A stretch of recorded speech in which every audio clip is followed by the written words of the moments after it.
జనన ధృవీకరణ పత్రం జారీపై భారీ మిస్టరీ చోటు చేసుకుంది. జూలై 2న పోలీసులకు ఫిర్యాదు చేసిన చర్యలు మాత్రం శూన్యం. కొమరం భీం ఆసిఫాబాద్ జిల్లా సిర్పూర్ గ్రామ పంచాయతీలో జారీ అయిన జనన ధృవీకరణ పత్రానికి సంబంధించిన ఫిర్యాదు స్థానికంగా చర్చనీయాంశమైంది. ప్రభుత్వ రికార్డుల్లో జనన వివరాలు వాస్తవాలకు భిన్నంగా నమోదయ్యాయంటూ బాలిక సోదరుడు పోలీసులను ఆశ్రయించడంతో ఈ వ్యవహారం దర్యాప్తు దశకు చేరింది. ప్రభుత్వ రికార్డుల విశ్వసనీయతకు సంబంధించిన అంశం కావడంతో పూర్తి స్థాయిలో విచారణ జరిపి వాస్తవాలను వెలికి తీయాలని స్థానికులు కోరుతున్నారు. కాగజ్నగర్కు చెందిన పొన్నం భన్నీగౌడ్ తన సోదరి పొన్నం శ్రీనిధికి సంబంధించిన జనన ధృవీకరణ పత్రంపై అభ్యంతరం వ్యక్తం చేస్తూ సిర్పూర్ పోలీస్ స్టేషన్లో ఫిర్యాదు చేశారు. ఆయన ఫిర్యాదు ప్రకారం తన సోదరి 2011లో వేరే ప్రాంతంలో జన్మించిందని, అయితే ఆమె పేరుతో 2007లో సిర్పూర్ గ్రామంలో జన్మించినట్లు జనన ధృవీకరణ పత్రం జారీ అయినట్లు గుర్తించామని పేర్కొన్నారు.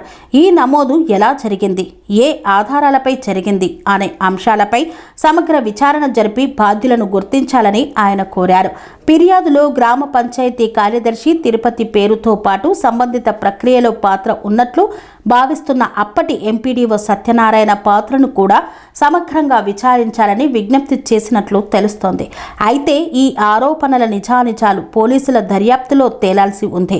బాధిత కుటుంబం తెలిపిన వివరాల ప్రకారం ఈ ఘటనపై 2026 జూలై 2న సిర్పూర్ పోలీస్ స్టేషన్లో ఫిర్యాదు చేశారు. ఫిర్యాదు స్వీకరించిన పోలీసులు కేసుపై దర్యాప్తు చేపట్టి సంబంధిత రికార్డులు, పత్రాలు, ఇతర అంశాలను పరిశీలిస్తున్నట్లు సమాచారం అందజేశారు. దర్యాప్తు నివేదిక ఆధారంగానే తదుపరి చర్యలు ఉండనున్నట్లు తెలుస్తోంది. ఆరోపణలపై గ్రామ పంచాయతీ కార్యదర్శి తిరుపతి స్పందిస్తూ తనకు తెలియకుండా తన డోంగల్ దుర్వినియోగం జరిగి ఉండవచ్చని తెలిపారు. గ్రామ పంచాయతీల డోంగల్స్ మండల కార్యాలయంలోనే ఉంటాయని, వాటిని ఓటీపీ వ్యవస్థ ఉండదని తెలిపారు. ఈ వివరణకు కూడా దర్యాప్తులో భాగంగా పోలీసులు పరిశీలించే అవకాశం ఉంది.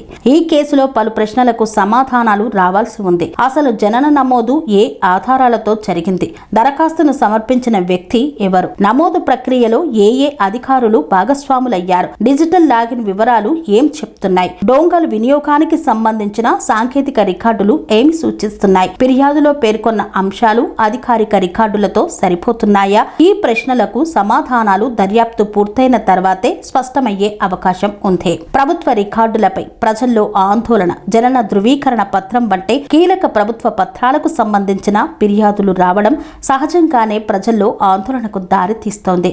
ఈ వ్యవహారంలో వాస్తవాలను వెలికితీసి తప్పు జరిగినట్లు తేలితే చట్ట ప్రకారం చర్యలు తీసుకోవాలని, ఆరోపణలు నిరాధారమైతే ఆ విషయాన్ని కూడా అధికారికంగా వెల్లడించాలని స్థానికులు కోరుతున్నారు. ప్రస్తుతం ఈ కేసులు అందరి దృష్టి పోలీసుల దర్యాప్తు ఫలితాలపైనే ఉంది.